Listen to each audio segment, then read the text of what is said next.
500,000 visitors are expected in Houston for the World Cup, and scammers are ready to take advantage.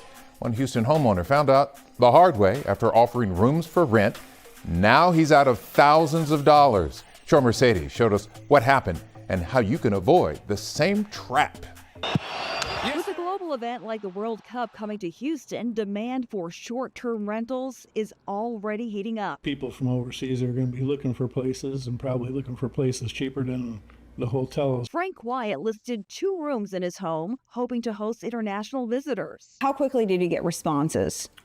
It was about 3 days, 4 days, and we had a bunch of responses. One of them claimed they were from the UK and that U.S. relatives would send payment. Days later, Frank says 3 checks arrived by email, and he deposited them. And that would have paid for the rental, any security deposits, and then cars that they were going to rent when they got up here. Believing the checks had cleared, Frank says he used some of the money.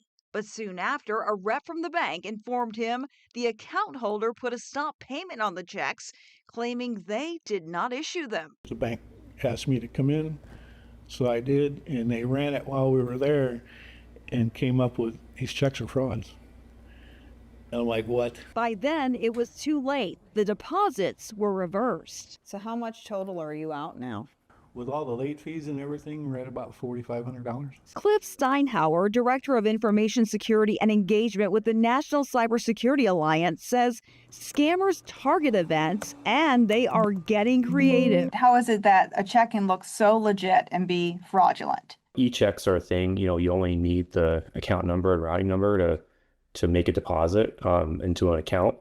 And so that's, if you have that information, then you can mock up a check and make it look pretty realistic. For Quiet, that lesson came at a cost. So how do you know this time that the people who are writing the checks are legit?